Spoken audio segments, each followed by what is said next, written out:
All right. Donc, ceci dit, on embarque dans la thématique qu'on a ce dimanche qui s'appelle exponentielle. Donc, la semaine dernière, on a commencé une thématique qui s'appelle ça exponentielle. Et moi, je me suis dit, qu'est-ce que ça veut dire exponentielle? Je me suis dit, tant qu'à commencer à prêcher sur ce sujet-là, il faut bien que je connaisse ce sujet-là. Donc, je suis allé voir dans le dictionnaire et voici la définition de exponentielle. On va aller là ensemble. Exponentielle, qui augmente de manière continue et très rapide.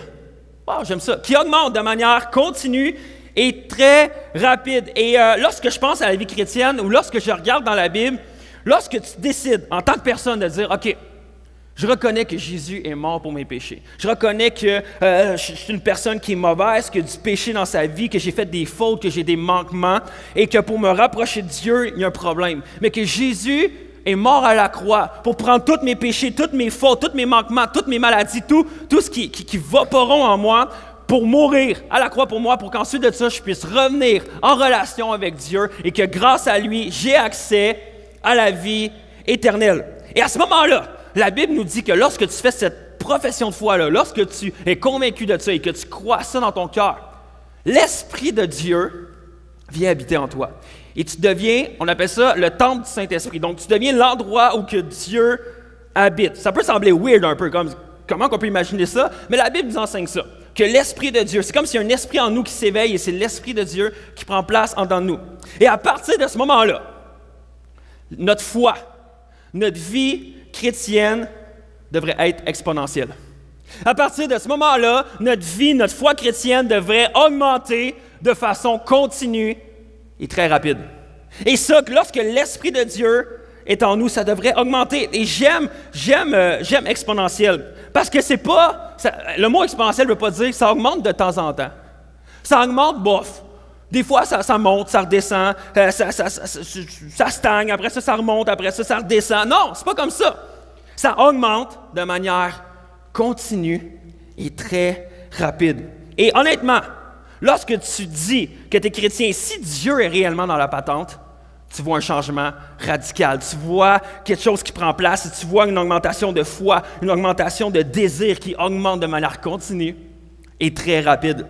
Et selon moi, si tu laisses Dieu prendre réellement la place dans ta vie, ta foi, ta spiritualité, tes relations autour de toi, va tout vraiment augmenter.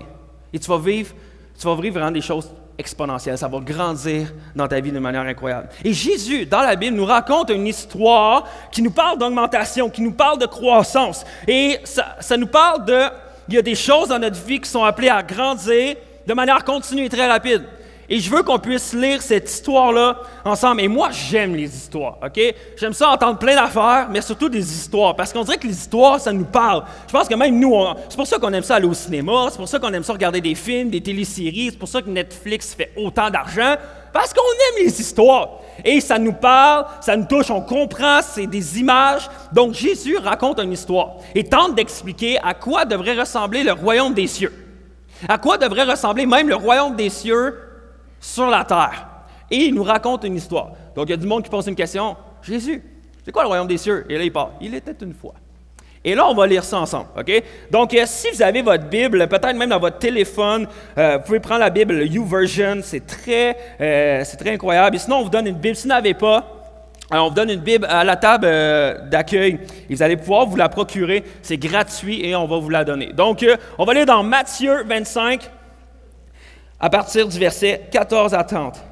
Ça dit, le royaume des cieux sera en effet pareil au cas d'un homme qui, partant pour un voyage, appela ses serviteurs et leur remit ses biens. Et premièrement, mettons que j'arrête là. Ce sera en effet pareil au cas d'un homme qui, partant pour un voyage, appela ses serviteurs et leur remit ses biens. Dans cette histoire-là, à qui appartiennent les biens? À l'homme. Vous êtes d'accord avec moi? Ça appartient à l'homme de l'histoire qui remet ses biens à son serviteur. Donc, à ce moment-là, vous allez voir, ces biens vont être, dans les prochains passages, vont être écrits comme étant de l'argent. OK?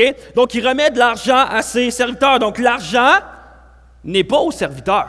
L'argent, ce n'est pas l'argent du compte de banque des serviteurs. Ce n'est pas l'homme qui donne en cadeau.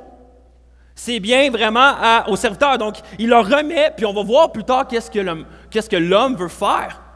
Qu'est-ce qu'il s'attend lorsqu'il remet ses biens comme ça? Il s'attend à ce que ça puisse fructifier.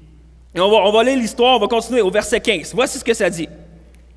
Il donna 5 sacs d'argent à l'un, 2 à l'autre, et au troisième, à chacun selon sa capacité, puis il partit aussitôt. Et peut-être que si vous avez votre Bible ce matin ou que vous connaissez déjà cette histoire-là, on appelle cette histoire-là la parabole des talents. Et peut-être, moi, dans ma version, ça parle de sacs d'argent, mais dans d'autres versions, ça va dire des talents. Il donna 10 talents, 5 talents et 1 talent. Et à ce moment-là, on ne parle pas de talent comme des capacités. Moi, j'ai un talent à chanter. Non, dans ce temps-là, un talent, c'était une unité de mesure. Et j'ai une image ici qui vous représente un talent. Ça, c'est un talent. C'est pas un micro, c'est pas de la danse. C'est pas jongler, là. Non, un talent, c'était une unité de mesure. Et un talent pèse 75 livres. C'est quand même beaucoup, là. Un talent pèse 75 livres. Et l'argent qui était compris dans ce talent-là de 75 livres représentait 6 000 jours de travail. 6 000 jours. Donc, environ, il y a de l'argent dans ce talent-là pour 16 ans et demi de travail. Moi, souvent, j'ai lu l'histoire et j'étais là, « Hey, un talent, c'est cheap. 16 ans et demi de travail. » Finalement, c'est pas si cheap que ça. Finalement, je le prendrais bien, moi, le un talent. OK? Pas de trouble, hein? Et 5 talents, ça équivaut à 80 ans de travail.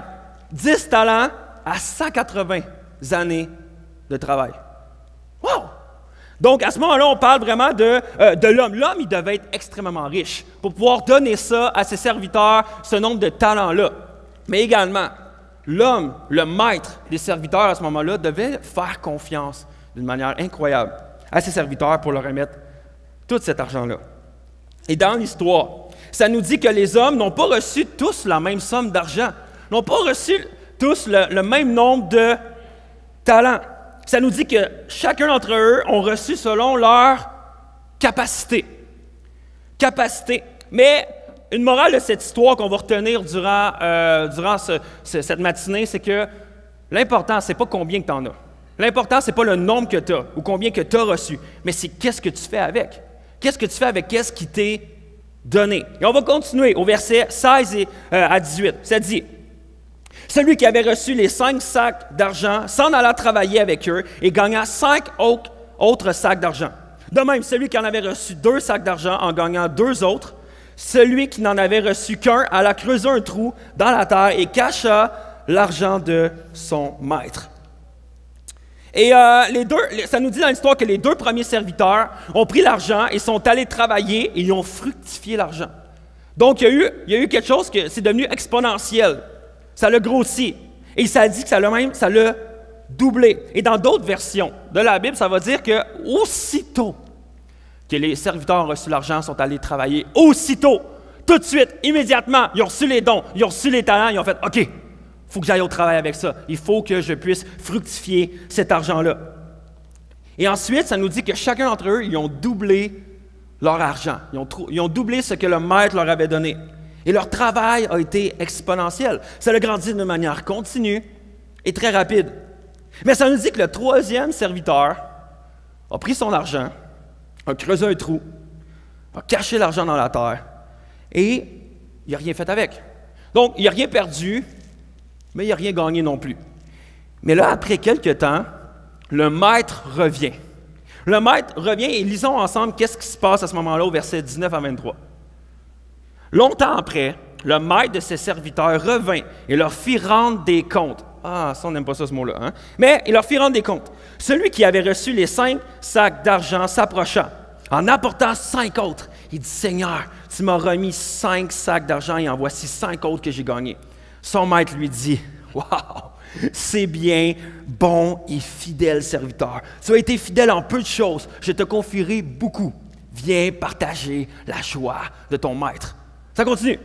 Celui qui avait reçu les 2 sacs d'argent s'approcha aussi. Il dit, « Hey, Seigneur, toi tu m'en aurais mis 2, mais en voici 2 autres que j'ai gagnés. » Et son maître lui dit encore, « Wow, c'est bien, bon et fidèle serviteur, tu as été fidèle en peu de choses, mais je vais t'en confier d'autres, beaucoup. Viens partager la joie de ton maître. Et on voit que ces serviteurs-là, ils ont investi cet argent-là, ils ont travaillé avec cet argent-là et ça s'est multiplié. Mais on voit que, oh, je sais pas, désolé. Et on voit qu'ils ont vraiment fait quelque chose avec cet argent-là. Ils l'ont doublé. Et le maître est hyper excité. Il est super content, puis il est là, wow! C'est tellement incroyable, c'est pour ça que je vous ai donné cet argent-là. Vous avez travaillé, vous avez mis la main à la pâte, et là, vous avez multiplié cet argent-là. Et moi, je ressens encore plus gagnant, mais je vais vous en confier encore d'autres, parce que vous êtes tellement fidèles. Et pour vrai, moi, je trouve ça incroyable de voir que le maître est juste tellement joyeux. Il est tellement content. Et même, je peux imaginer les serviteurs qui arrivent devant le maître, ils sont comme, « Hey, tu m'en as donné 5, mais j'en ai 5 autres. Tu m'en as donné 2, mais j'en ai 2 autres. Regarde qu'est-ce que j'ai fait. » Mais qu'est-ce qui arrive avec le 3e serviteur? Continuons l'histoire, versets 24 à 30. Celui qui n'avait reçu qu'un sac d'argent s'approcha ensuite et dit, « Seigneur, je savais que tu es un homme dur.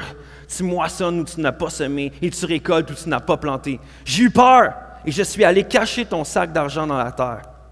Le voici, prends ce qui est à toi. » Son maître lui répondit, « Serviteur mauvais et paresseux. Tu savais que je moissonne où je n'ai pas semé, que je récolte où je n'ai pas planté. Il te fallait donc remettre mon argent au banquier, et en mon retour, j'aurais retiré ce qui est à moi avec un intérêt. Prenez-lui donc le sac d'argent et donnez-le à celui qui en a 10 sacs. En effet, on donnera à celui qui en a, et il sera dans l'abondance. Mais à celui qui n'a pas, on enlèvera même ce qu'il a. Quant au serviteur inutile, jetez-le dans les ténèbres extérieures, c'est là où il y a des pleurs et des grincements de dents. Là, c'est moins beau, hein, comme histoire. Ça a fini un peu... Et on voit que ce serviteur-là n'a rien fait. Il a reçu l'argent et il n'a rien fait. Il ne l'a pas dépensé, il ne l'a pas investi, il a juste été paresseux. Il a juste été paresseux. Mais ce n'est pas vraiment ce que le maître avait en tête lorsqu'il a remis l'argent à ses serviteurs. Et on voit la réaction du maître. On voit à ce moment-là qu'il est comme, « Qu'est-ce que tu as fait? Je t'ai donné de l'argent puis tu n'as rien fait avec. » Et ce n'est pas une question que c'est qu'il n'ait eu juste un ou s'il en aurait eu 5 ou 10. Ça aurait été la même réaction si la personne qui a eu 10 talents les aurait cachés également. Mais à ce moment-là, il a pris le talent qu'il avait remis puis il a dit, « Ton talent là, que tu as enterré, je vais le prendre puis je vais le donner à celui qui en a 10. » Parce que lui a été fidèle. Lui était bon. Et qu'est-ce qu'on peut comprendre de cette histoire-là? Qu'est-ce qu'on peut, à ce moment-là, lorsque Jésus raconte cette histoire-là à ses disciples, nous, aujourd'hui, en 2018, qu'est-ce qu'on peut comprendre? Qu'est-ce qui peut s'appliquer à nous aujourd'hui? Et voici ce qu'il faut comprendre, selon moi, ce matin de ça. Dieu nous a donné. Dieu nous a donné à chacun d'entre nous. Dieu nous a donné même énormément. Il nous a donné d'une manière incroyable. Et Dieu nous a donné. Tu dis, ouais, mais Dieu m'a donné quoi? Dieu t'a tout donné. Dieu t'a donné des dons. Dieu t'a donné des talents. Dieu t'a donné des capacités. Dieu t'a donné des ressources. Dieu t'a donné des richesses. Dieu t'a donné une famille. Dieu t'a donné plein de choses autour de toi. Et on va voir ça un petit peu plus tard. Mais regardez ce que ça nous dit dans 1 Pierre 4,10. Comme de bons intendants des diverses grâces de Dieu, mettez chacun au service des autres le don que vous avez reçu. Et ici, premièrement, on parle d'un don spirituel. Donc, on a tous reçu un don qu'on peut mettre à profit des autres autour de nous, un don spirituel. Et ça peut être d'aimer, ça peut être de servir, ça peut être de donner monétairement, ça peut être l'écoute, mais il y a quelque chose qui est là. Ça peut être donner une parole lorsqu'on entend Dieu, puis on donne une parole, on prie pour quelqu'un. Mais Dieu nous a tous donné un don, une capacité à chacun d'entre nous. Mais il n'y a pas juste des dons que Dieu nous donne, c'est des dons incroyables. C'est des dons incroyables. Mais regardez ce que ça nous dit également dans Matthieu 7. Si donc, mauvais comme vous l'êtes, vous savez donner de bonnes choses à vos enfants, votre Père céleste donnera d'autant plus volontiers de bonnes choses à ceux qui les lui demandent. Wow! Donc si nous, chacun d'entre nous, les hommes et les femmes, on a un cœur mauvais, on a un cœur qui a du péché dans notre vie, qui a des manquements, qu'on a des fautes, des fois on est égoïste, des fois on est orgueilleux, quoi que ce soit, mais on sait donner de bonnes choses à nos enfants. À combien plus forte raison que Dieu peut nous donner de bonnes choses? Et Dieu nous donne de bonnes choses. Et le premier passage nous parle un peu plus de dons spirituels, et ensuite de ça, celui-ci nous parle plus de besoins, des choses que Dieu nous donne tangibles pour notre vie. Ça peut être monétairement, ça peut être notre habillement, ça peut être notre travail, ça peut être notre logement. Il faut comprendre que chacune de ces choses-là, c'est Dieu qui nous les donne. Et peut-être que tu es ici ce matin puis que tu ne le vois pas comme ça. Mais non, c'est à moi, là. Tu sais, quand même, voyons, je ne comprends pas. Le fait que tu t'es réveillé ce matin, tu t'es levé de ton lit et que tu as juste pris une grande respiration, ça, c'est un don de Dieu. C'est une grâce de Dieu. C'est Dieu qui t'a donné ça, ce respire-là. C'est Dieu qui t'a donné ça. Notre santé, c'est un cadeau de Dieu. Puis souvent, on le prend pour acquis, mais c'est Dieu qui nous donne cette santé-là. Le temps que nous avons, c'est Dieu qui nous le donne. Les talents, nos capacités, nos habiletés, c'est Dieu qui nous le donne. Nos richesses qu'on a accumulées, le fait qu'on travaille, c'est Dieu qui nous les donne. Ta maison, ton travail, ton auto, ta piscine, tes vêtements, tes épargnes à la banque, c'est un don de Dieu. Ici, on revient au début de l'histoire. Si vous vous souvenez, le maître, l'homme, remet ses biens à ses serviteurs. Et on a vu ensemble, est-ce que les biens appartenaient aux serviteurs? Non, appartenaient à l'homme, appartenaient au maître.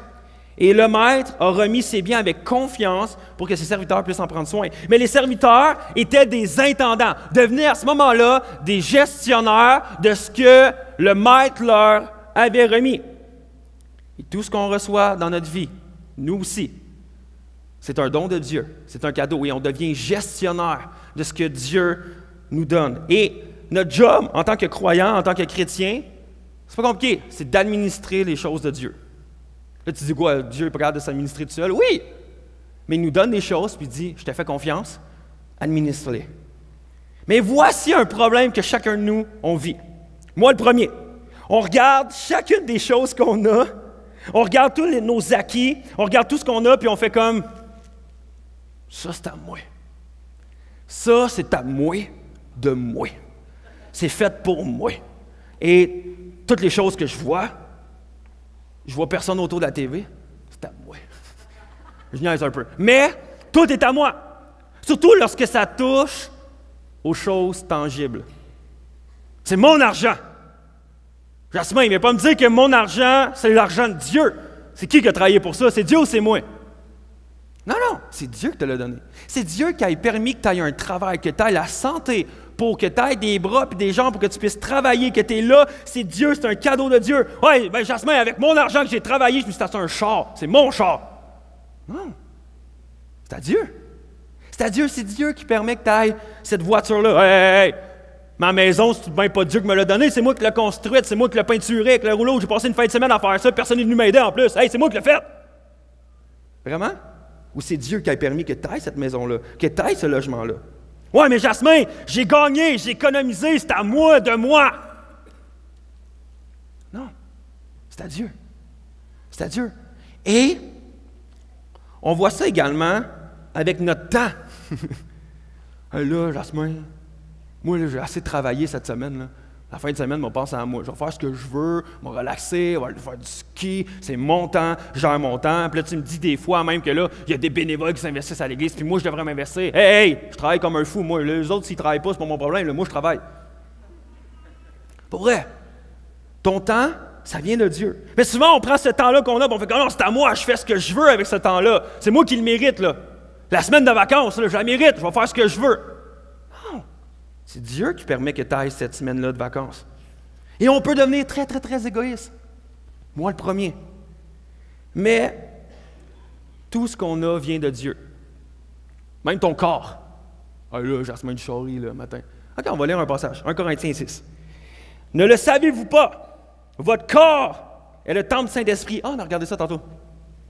Qui est venu en vous et que vous avez reçu de Dieu. Vous ne vous appartenez pas à vous-même. OK. Car vous avez été rachetés à un grand prix. Rendez donc gloire à Dieu dans votre corps et dans votre esprit qui appartient à Dieu. Qui appartient à qui? OK. Appartient à qui? OK. Super. Mais j'entends quelqu'un penser en ce moment. Il dit, voyons, Jasmin, c'est quelque chose qui m'appartient, que je suis en pleine possession. C'est bien mon corps. Si je fais ce que je veux avec mon corps, c'est à moi. Mauvaise réponse. Ça appartient à Dieu. Vous ne vous appartenez pas à vous-même. Ton corps, ton esprit appartient à Dieu. Pourquoi? Parce que tu as été racheté. Dieu a envoyé son Fils mourir à la croix pour te racheter. Et maintenant, toute ta vie, lorsque tu décides de donner ta vie à Dieu, de tout donner à Dieu, de dire, Seigneur, je mets ma foi en toi, je veux t'honorer avec ma vie, tout ce que tu as, tout ce que tu es, appartient à Dieu parce que tu as été racheté.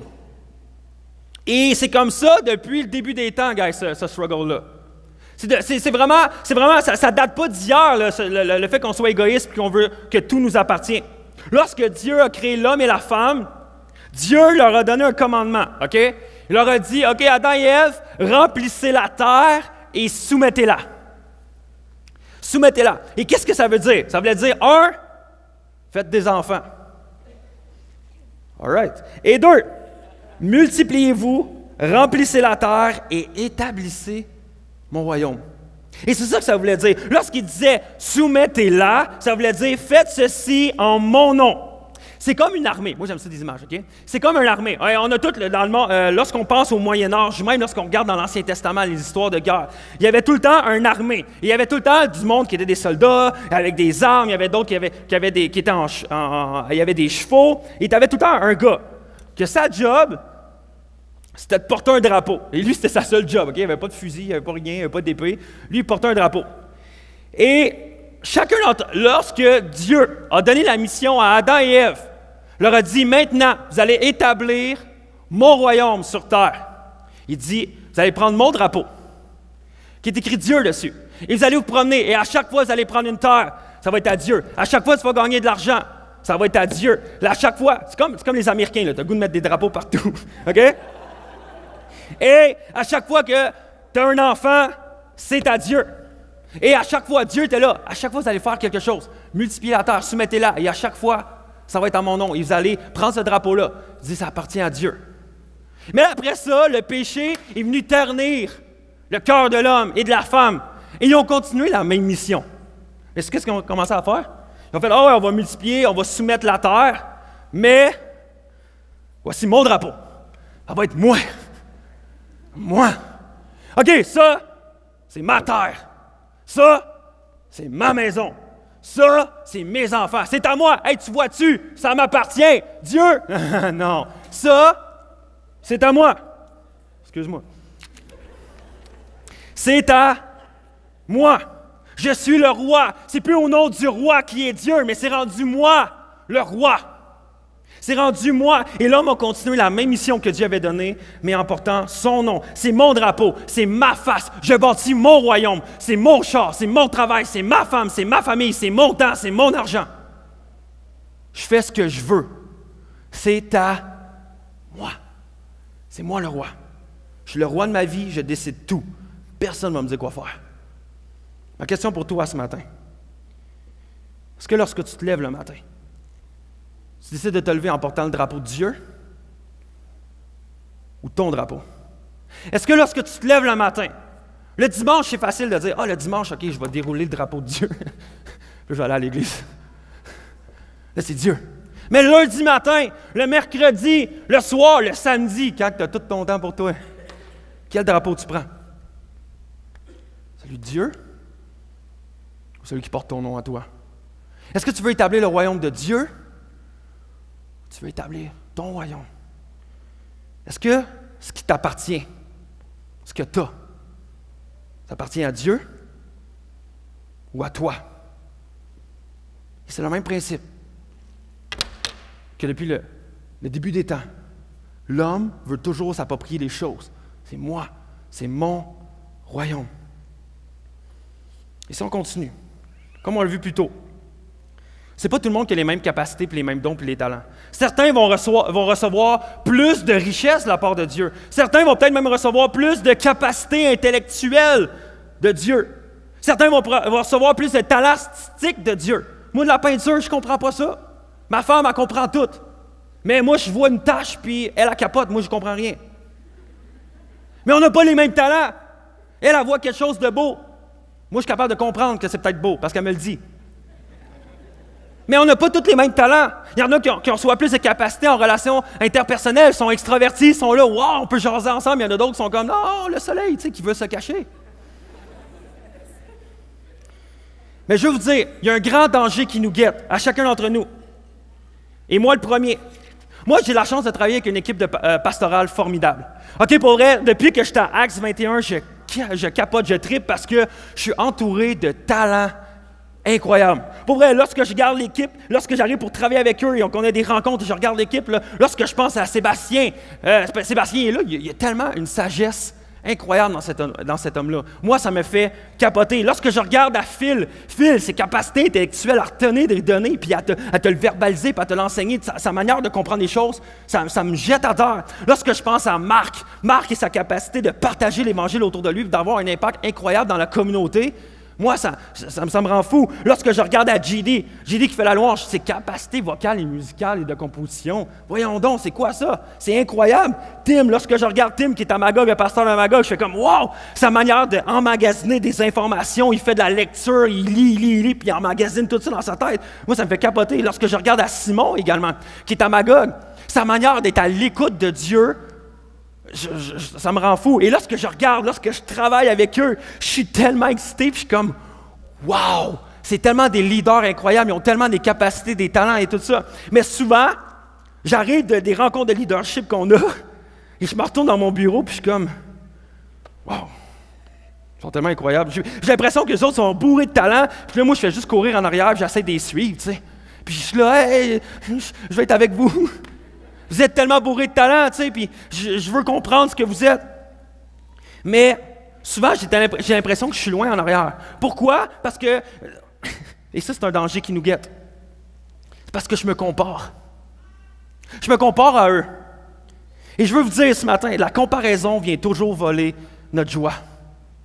La comparaison vient toujours voler notre joie. Et lorsqu'on regarde continuellement autour de nous, et on regarde ce que les autres ont, on regarde ce que les autres ont comme talent, comme capacité, comme richesse, comme voiture, comme maison, à chaque fois, ça va toujours diminuer la joie de ce que nous, on a. À chaque fois, ça va voler notre joie.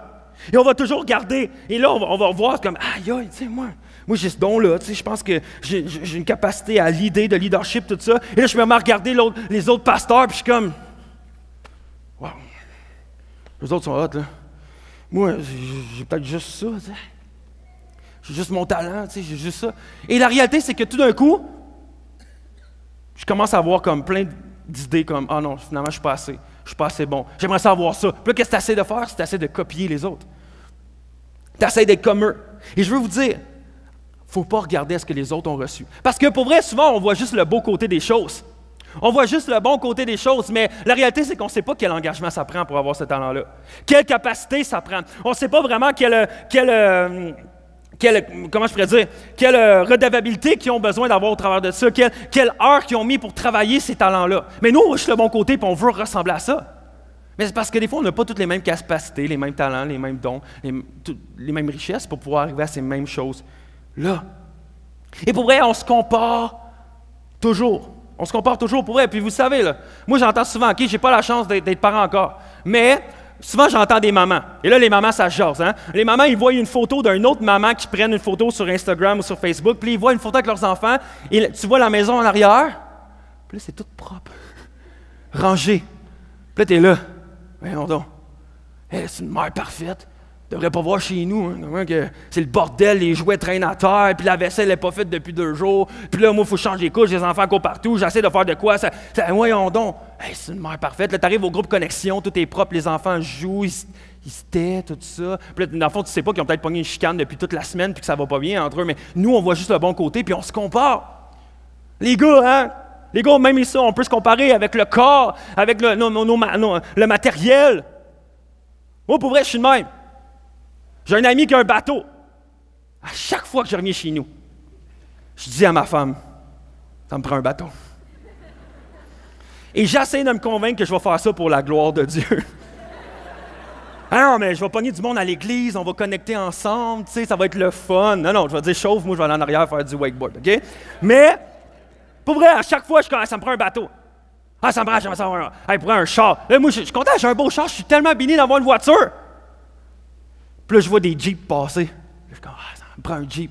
Puis là, j'essaie de me trouver des raisons. Non, mais s'il faut que je traîne quelque chose pour quelqu'un, on va pouvoir le faire.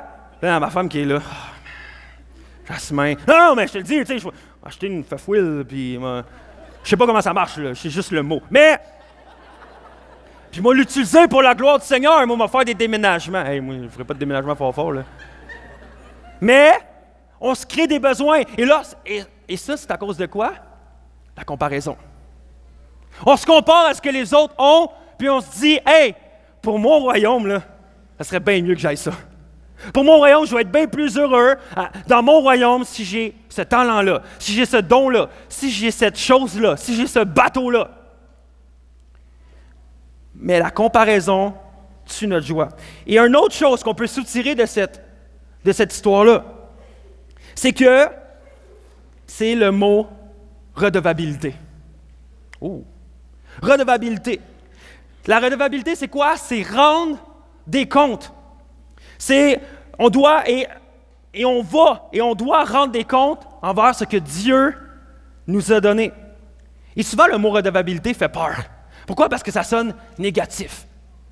Hein? Qui trouve ça positif, rendre des comptes? Tu là, Jasmin, c'est pas si pire. Non, tout le monde trouve ça difficile de rendre des comptes. Parle à un ado, voir. Hein, rendre des comptes à maman puis papa, là. C'est pas toujours le fun. Je suis un adulte, j'ai 14 ans. Non. OK. Mais soyons honnêtes ensemble. Sans la redevabilité, on a tendance à faire du surplace. Chacun d'entre nous. Pour vrai, on a tendance à rester où est-ce qu'on est et on a tendance à ne pas évaluer si on n'est pas redevable. C'est comme le troisième serviteur dans l'histoire. Et vous savez comment ça marche. Mettons que ça fait longtemps que tu n'as pas invité du monde chez vous à souper. Et là, dans le fond, qu'est-ce que ça fait? C'est que tu te laisses un peu traîner. Tu passes pas vraiment le balai dans le couloir que tu vas de temps en temps, tout ça. Et là, tout d'un coup, tu rencontres quelqu'un à l'église ou au travail, tu fais comme « Hey, samedi, j'ai rien. Viens-tu souper chez nous? Ouais, pas trop, on va être là. » Puis là, tu te rends compte que t'es vendredi soir. Puis là, t'es là « Oh, c'est demain. » Et là, t'es là « OK, les mignons, on commence, on fait le ménage. » Puis là, tu commences à ramasser partout, faire le ménage, mopper. Puis là, tout d'un coup, tu fais le ménage des armoires, t'enlèves tout, t'essuies, tu fais tout le lavage, tu laves les murs, tu fais tout. Pourquoi? Parce que tout d'un coup, tu as comme des comptes à rendre. Tu ne veux pas accueillir quelqu'un dans une maison qui est sale, une maison qui est pleine de poussière, quelque chose. Et pour vrai, moi, c'est tellement une bonne bénédiction que j'ai un groupe connexion chez nous. Pour vrai, ma maison n'a jamais été aussi propre. Mais, vous savez comment ça marche. Mais, car quand il y a une certaine redevabilité, ça change. Ça change notre vie. Ça change notre manière d'agir, notre manière de voir les choses. J'aimerais vous dire ce matin, la redevabilité nous pousse à être à notre meilleur. Et c'est important. Et c'est ça le but de la redevabilité. Et comme on l'a vu dans l'histoire, la redevabilité n'amène pas toujours la réprimande. Si on voit, les serviteurs viennent voir le maître et fait comme « Regarde, tu m'as donné 5 talents, tu m'as donné 10 talents, et regarde, j'ai multiplié. » Et là, il y a une récompense. Le maître dit, c'est bien, bon et fidèle serviteur, tu as été fidèle en peu de choses, je te confierai beaucoup. Viens partager la joie de ton maître. Ici, il y a une récompense à la redevabilité. Le maître revient, il veut rendre des comptes de qu'est-ce qu'il a donné, et il est joyeux, il fait comme, wow, tu as été fidèle. Et voici ce qu'il n'a pas dit. C'est bon, fidèle serviteur, tu as été fidèle en peu de choses. Maintenant, tu peux prendre ta retraite. Non, c'est pas ça qu'il a dit. Non, il a plutôt dit, tu as été fidèle, moi t'en donner plus. J'aimerais te poser une question ce matin. Est-ce que tu es dans un endroit présentement de ta vie où tu es en mode retraite? Ça se peut-tu que présentement dans ta vie, avec ce que Dieu t'a donné, tu es en mode retraite? Que présentement, tu prends ça relax. Car personnellement, lorsque je lis la Bible, j'ai jamais vu des passages qui nous disent maintenant, lorsque tu as atteint ça, tu peux enfin prendre ta retraite. Tu peux arrêter de prendre ce que Dieu t'a donné, puis arrêter de rendre compte, puis maintenant ça t'appartient, c'est à toi. J'ai jamais vu ça dans la Bible. Jamais. Mais peut-être que tu es à un endroit présentement que tu te dis « Ouais, mais Jasmin, moi j'ai beaucoup donné des dernières années, puis là je pense que Des fois, ça se peut que j'arrive fatigué, fait que là, je vais tout arrêter. Au lieu de slacker, je vais tout arrêter. Puis moi, juste profiter de la vie. Puis je vais prendre ça relax. Et peut-être que tu dis, ah non, mais moi, pendant que j'avais des enfants, on s'investissait à l'église, on était là tous les dimanches, les lundis, les mercredis, les vendredis, les samedis, quand il y avait quoi de spécial. On se donnait, mais là, maintenant, les enfants, ils ont quitté la maison. Là, on s'est dit, moi et mon mari, moi et ma femme, on va penser à nous autres. Et là, on va juste prendre les ressources qu'on a toutes accumulées dans notre vie, on va garder ça pour nous, on va être joyeux, on va établir notre royaume. Peut-être que maintenant, tu te dis, ah, mais là, je suis à ma retraite, j'ai enfin fini de travailler. J'ai travaillé toute ma vie. Là, maintenant, je vais tout prendre la retraite de tout ce que j'ai dans la vie, que ce soit l'église, le travail, la famille, tout ça. Puis là, on va partir en voyage, puis on va juste profiter de la vie. Puis on va profiter de ce que Dieu nous a donné. Ou peut-être que tu as changé d'église et que tu es ici ce matin et tu te dis, ah, moi, j'ai tellement donné à l'autre église, puis là, je veux juste prendre ça relax, profiter un peu. Ça fait longtemps que je n'ai pas fait ça, profiter, que je veux juste relaxer, faire servir. Et pour vrai, ça va être le fun. Ou peut-être que tu te dis, ah, mais moi, Jasmin, tu sais, j'ai été blessé, tu sais. Puis là, je ne veux plus servir. En tout cas, pas avec cette personne-là. OK, mais il y a d'autres manières. Il y a d'autres choses qu'on peut faire. Mais honnêtement, à Acts 21, on veut être un endroit où on veut vous encourager dans vos dons, vos talents, vos richesses, vos capacités, que ce soit monétaire, que ce soit des dons que vous avez, que ce soit des capacités, que ce soit juste des capacités intellectuelles. On veut vous encourager à les mettre en profit. Et si on ne peut pas vous encourager ici dans l'Église parce que ce n'est pas possible, on veut être également une aide pour que vous puissiez le mettre à profit dans votre communauté, à votre travail, dans votre famille. On veut être un endroit qui favorise les dons et les talents pour que ça puisse devenir exponentiel. Et que vous puissiez expérimenter la joie du maître. Dire, c'est bon, fidèle serviteur. Tu as bien fait. Tu as été fidèle en peu de choses. Mais souvent, regardez ce que le serviteur il dit à la fin. Le maître revient, le dernier serviteur, puis il dit, qu'est-ce que tu as fait avec ton argent? Ouais, mais j'ai eu peur de toi, puis là, ouais, mais je pensais pas que ça allait faire ça, puis je savais pas qu'il fallait l'investir, puis tout ça, reprends-le. Puis il commence à donner des raisons. Pourquoi il a été un mauvais intendant? Il sait quelque chose qu'on est bon, les Québécois. C'est donner des raisons. Se justifier. On est bon pour se justifier. Ouais, mais Jasmin, je suis fatigué. Je peux pas me donner, je peux pas tout m'investir. Je suis fatigué. Ouais, mais ces temps-ci, c'est rough financièrement. Fait que je peux pas me demander de donner de l'argent à l'Église ou d'être généreux avec mon argent. C'est rough. Ouais, mais Jasmin, j'ai pas le temps. J'ai pas le temps. Ouais, mais Jasmin, j'ai été blessé, comme j'ai dit tantôt. Ouais, mais je veux pas servir avec telle personne, comme j'ai dit tantôt. Ou ce que j'entends également, hey, Jasmin, je suis très occupé. Souvent, je parle avec des gens, je fais comme, hey, t'aimerais-tu être bénévole avec nous à Acts 21? Ah, Jasmin, je suis vraiment occupé ces temps-ci. J'aimerais juste te dire, à chaque dimanche matin, tu es servi par des personnes qui sont occupées. À chaque dimanche matin. Joins cette équipe-là. Et deviens quelqu'un d'occupé qui décide de servir les autres quand même. Et ça a une bénédiction incroyable. Mais, on est bon pour se trouver des raisons pour être des mauvais intendants, des mauvais gestionnaires de ce que Dieu nous a donné.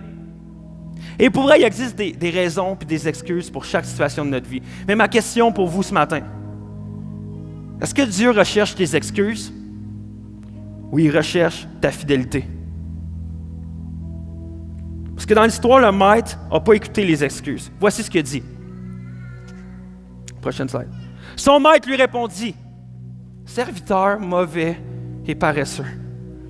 Tu savais que je moissonne où je n'ai pas semé et que je récolte où je n'ai pas planté. Il te fallait donc remettre mon argent au banquier et à mon retour, j'aurais retiré ce qui est à moi avec un intérêt. Prenez-lui donc le sac d'argent et donnez-le à celui qui a 10 sacs d'argent. En effet, on donnera à celui qui a et il sera dans l'abondance, mais à celui qui n'a pas, on enlèvera même ce qui est là. Quant au serviteur inutile, jetez-le dans les ténèbres extérieures, c'est là qu'il y aura des pleurs et des grincements dedans. » Et honnêtement, j'ai passé des heures et des heures cette semaine à étudier ce dernier passage-là. Et si je m'écoutais, moi personnellement, je l'aurais skippé. J'aurais fait « Hey, investissez-vous, prenez les talents, multipliez-les. » C'est ça. Mais je ne peux pas enlever ce qui est dans la Bible. Et j'ai étudié beaucoup de passages. Il y a beaucoup de théologiens, il y a beaucoup d'érudits qui ont étudié ce passage-là. Et je veux vous donner quelques points de vue qui ressortent de ce passage-là. Un des premiers points de vue, C'est beaucoup d'érudits croient qu'ici, ça parle de l'enfer. Parce que dans la Bible, l'enfer est souvent décrite comme étant une place où il y a des pleurs et des grincements de dents. Et c'est quoi des grincements de dents? Je suis sûr que vous avez déjà tout expérimenté un moment dans votre vie où vous avez manqué une opportunité dans votre vie. Tu dis là, j'ai passé au côté. Et là, tu te serres les dents. Tu sais, t'es comme, ah, j'ai manqué l'opportunité, puis j'ai passé au côté. Ah. Ou même quand tu es en colère. Il y en a de même. Moi, je suis de même. Quand je suis en colère, là, on dirait que tout d'un coup, ça devient serré ici. Là, je suis comme, ça marche pas. Et c'est ça les grincements de dents. Mais chose qui est certaine, c'est qu'ici, parle d'un endroit de tourment. Jésus parle d'un endroit de tourment à ce moment-là. D'un endroit où que la présence de Dieu n'est pas là. Où que la joie n'est pas là. Et qu'il y a des grincements de dents, il y a des pleurs. Et c'est un moment où tu te dis, j'ai manqué l'opportunité. J'ai passé au côté. Et maintenant, je ne peux pas me satisfaire de la bonté. Je ne peux pas être là et me retrouver dans la joie de Dieu. Mais je passe au côté. J'ai manqué l'opportunité. Le deuxième point de vue de ce passage-là, c'est que le fait que le serviteur ne soit pas fidèle avec ce que le maître lui avait remis, c'est le fait que le serviteur ne connaissait pas bien son maître. Parce que si le serviteur aurait bien connu son maître, il aurait fait « Je vais être fidèle, puis je vais m'arranger pour le servir, puis je vais m'arranger pour que quand je vais rendre des comptes, et je vais multiplier. Il va revenir, puis il va être content, il va m'en donner plus, et je vais être fidèle avec ce que Dieu m'a donné. » Et ça parle, c'est comme si, pour nous aujourd'hui, c'est comme si tu n'as pas vraiment la foi. C'est que ta vie n'est pas vraiment fondée sur la foi. Ta foi, pour toi, c'est peut-être juste comme un échappatoire d'un coup que Dieu existe. Tu peux pouvoir dire, ah ouais, j'ai déjà entendu l'histoire, je sais que Dieu existe, puis c'est vrai, ah ouais, moi je crois à ça. Mais que ta vie n'est pas fondée sur la foi, que la foi n'est pas au centre de ta vie. Et à ce moment-là, tu passes au côté. Parce que lorsque tu donnes ta vie à Dieu, j'aimerais te dire, c'est tout ou pas en tout. Ta foi devient au centre de ta vie. Et tout ce que tu fais est pour le royaume de Dieu. Donc à ce moment-là, c'est comme si tu n'aurais pas la foi. Et lorsqu'on n'a pas la foi, la seule manière d'avoir accédé à la vie éternelle, c'est de mettre sa foi en Jésus et de vivre pleinement selon le sacrifice que Dieu a fait pour nous. Et la troisième chose, la troisième manière de penser de ce passage-là, c'est que ça ferait référence au moment où on va se retrouver devant Jésus. Et ça, c'est vrai. La Bible nous dit que lorsqu'on va mourir, on va se retrouver devant Dieu. On va avoir des comptes à rendre. Même si on est chrétien ou on n'est pas chrétien, on va avoir des comptes à rendre. On va avoir un moment de redevabilité avec Dieu. Et certains érudits mentionnent que ça va être le moment où que Dieu, lorsque Jésus va parler avec toi, puis il va dire, qu'est-ce que tu as fait avec ce que je t'ai donné? Tes ressources, ton argent, tes choses que je t'ai données. Qu'est-ce que tu as fait avec ça? Tes dons, tes talents. Et à ce moment-là, ça parle que c'est comme si tu vivrais la honte de ne pas avoir été un bon et fidèle serviteur. Et que tu vis une honte. Comme ça nous dit dans 1 Jean 2. Voici ce que ça nous dit. Ainsi, nous aurons l'assurance que lorsqu'il apparaîtra, nous n'aurons pas la honte d'être loin de lui lors de son retour. On ne veut pas se retrouver, on veut avoir l'assurance d'avoir été un bon serviteur. On veut avoir l'assurance d'avoir été fidèle, d'avoir été un bon gestionnaire de ce que Dieu nous a donné et de le mettre à profit pour que ça puisse devenir exponentiel, que ça puisse augmenter de manière continue et très rapide pour l'Église, pour ton travail, pour ta famille. Et moi, mon cœur pour vous, c'est que vous ne puissiez pas vous retrouver devant Dieu avec une honte de dire, c'est vrai, j'ai travaillé toute ma vie à bâtir mon royaume au lieu de ton royaume. Et moi, je veux juste vous encourager ce matin.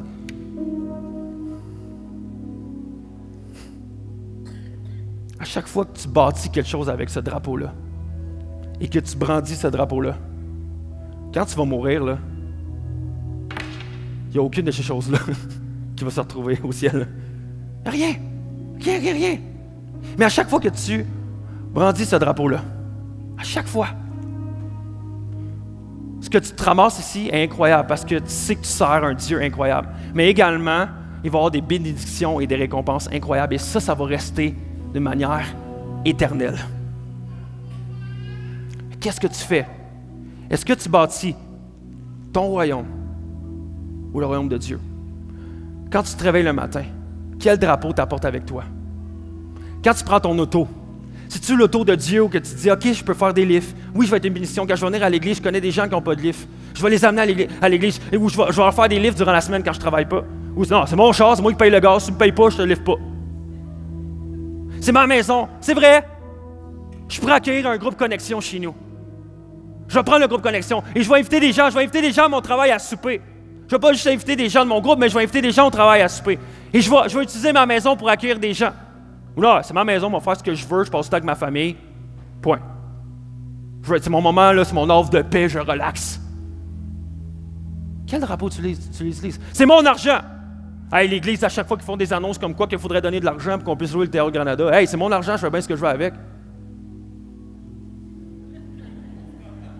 Ou tu dis, non, c'est Dieu, c'est toi qui me l'a donné. Je vais être généreux avec ça. Et j'ai la confiance que quand je vais être généreux et fidèle avec ce que tu vas m'avoir donné, tu vas multiplier. Tu vas m'en donner plus. Du temps, de l'argent, des ressources, des dons, des talents. Hey, moi, je chante dans ma douche, puis il y a juste ma douche, je vais m'entendre. Qu'est-ce que tu fais? Qu'est-ce que tu fais? Moi, j'ai un beau sourire. Je préfère des beaux sourires à l'accueil ici. Non, je le garde pour mon mari. Non, qu'est-ce que tu fais? À ton travail même. Là, on parle de l'Église, mais tu peux servir à ton travail. Alors, moi, à l'Église, je vais servir, je vais être bon, je vais être gentil. Au travail, là, c'est comme, hey, pas le royaume de Dieu ici, là. Non, non. Amène le royaume de Dieu à ton travail. Amène le royaume de Dieu. Donc, il y a deux manières qu'on peut voir ce passage-là. Un, de dire quoi? Si je ne suis pas fidèle, puis Dieu va être fâché, puis Dieu est un Dieu méchant, puis il nous donne des affaires, puis il attend des comptes. Ou la deuxième manière de le voir, c'est de dire, Dieu, tu m'as tellement donné. C'est tellement incroyable. Et ça me dit dans la Bible que Dieu, même quand il est venu sur terre, qui a envoyé Jésus, que lui-même étant Dieu, est venu pour servir et non pour être servi. À quel point nous, on devrait servir. Utiliser ce que Dieu nous a donné pour s'investir. Et dire, c'est pas une question de devoir et d'être obligé, c'est une question d'amour.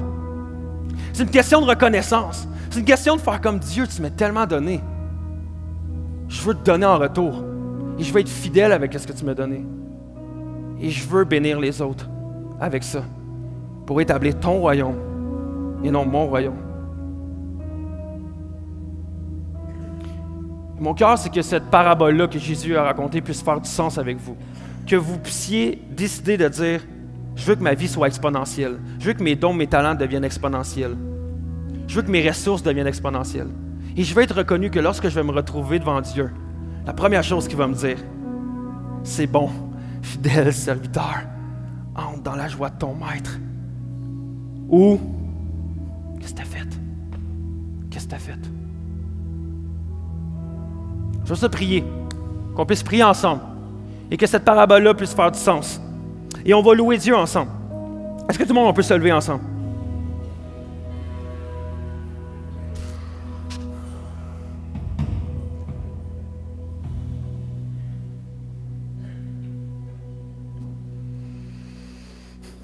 Seigneur,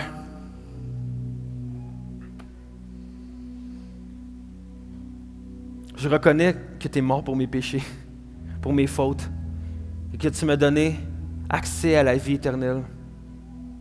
Et je te demande pardon, Père, parce que souvent, ma réaction,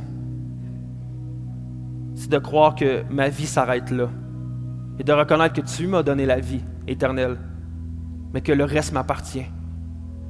Que mes dons, mes talents, mes capacités, mes richesses, mes ressources, que ça c'est à moi.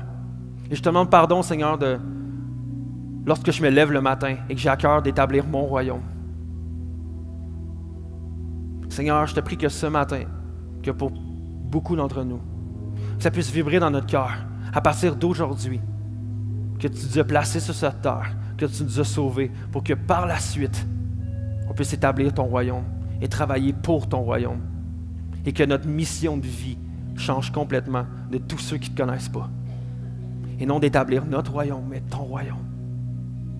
Père, aide-moi chaque matin à vouloir utiliser mes ressources, mon argent, pour bâtir ton royaume. Seigneur, je te prie pour une Église qui sert, une Église qui investit dans le royaume des cieux par leurs dons, leurs capacités. Seigneur, je te prie pour un temps, dans les prochaines semaines, où chacun des ministères de l'Église va être complet, tellement que chacune des personnes ici à Acts 21 s'investissent. Seigneur, je te prie